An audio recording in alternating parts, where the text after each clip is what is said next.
Friends, we already got acquainted with the 8 great doctors of the Church and those who lived in the patristic period.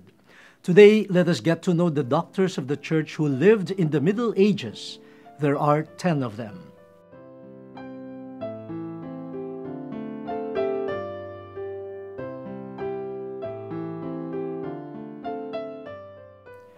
The Benedictine monk Saint Bede the Venerable was proclaimed Doctor of the Church in 1899 by Pope Leo XIII. He was a well-known author and scholar. He wrote Bible commentaries and exegesis which covered the Old and New Testaments. His work, The Ecclesiastical History of the English People, earned for him the recognition Father of English History.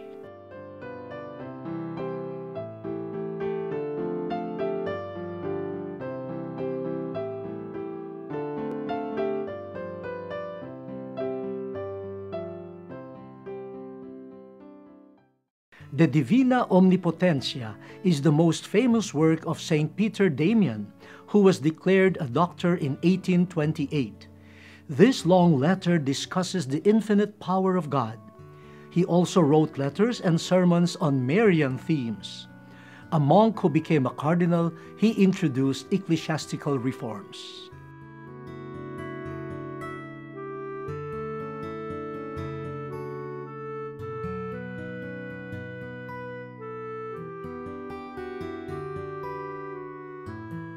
Elected magistra by her fellow nuns in 1136, Saint Hildegard of Bingen was named Doctor of the Church in 2012.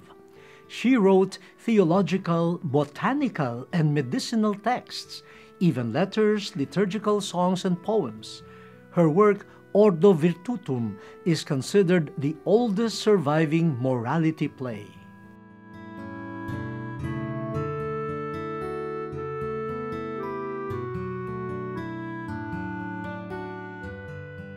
Now, regarded as the founder of scholasticism, Saint Anselm is remembered for his ontological proof of God's existence and his satisfaction theory of atonement, which are contained in his works Monologion and Proslogion and Cur Deus Homo, respectively. He was proclaimed the Magnificent Doctor of the Church in 1720.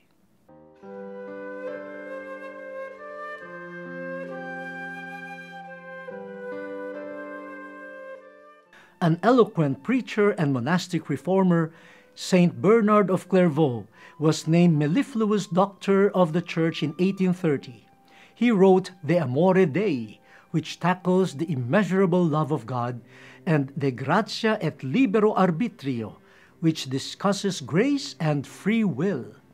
His theology and Mariology continue to be of importance, especially to the Cistercian and Trappist orders.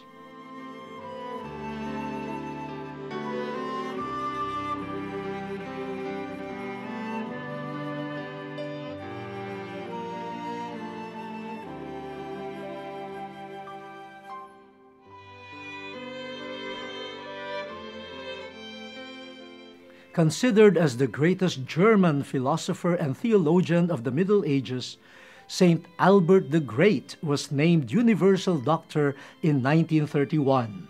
His principal theological works included a 3-volume commentary on the Book of Sentences of Peter Lombard and a 2-volume Summa Theologiae. He was the teacher of St. Thomas, who also wrote a book with the same name.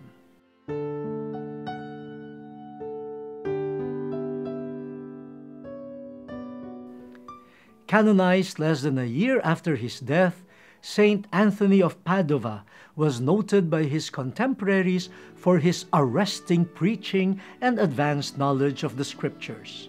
His sermons were compiled in a book called Sermones in Festivitates. He was named Evangelical Doctor of the Church in 1946.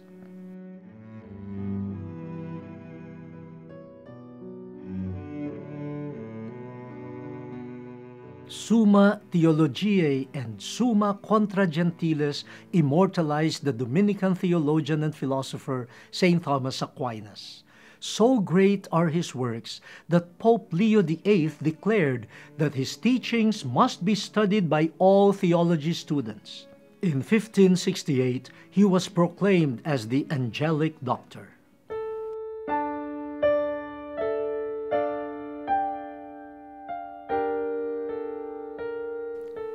Meanwhile, the Franciscan Cardinal Saint Bonaventure was declared as the Seraphic Doctor in 1588. His famous work, ITINERARIUM MENTIS in DEUM, deals with the journey of one's mind into the divine. Both Thomas and Bonaventure were admired for their great contributions both to theology and philosophy.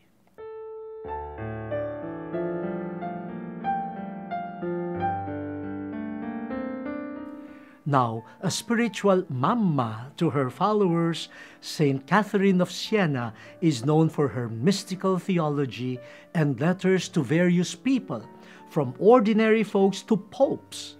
She was instrumental in the return of the papacy to Rome.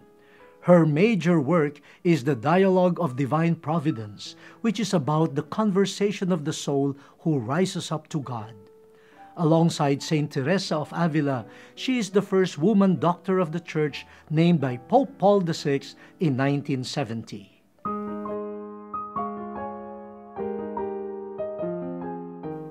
Friends, the works of these doctors are esteemed by the Church and are helpful for us.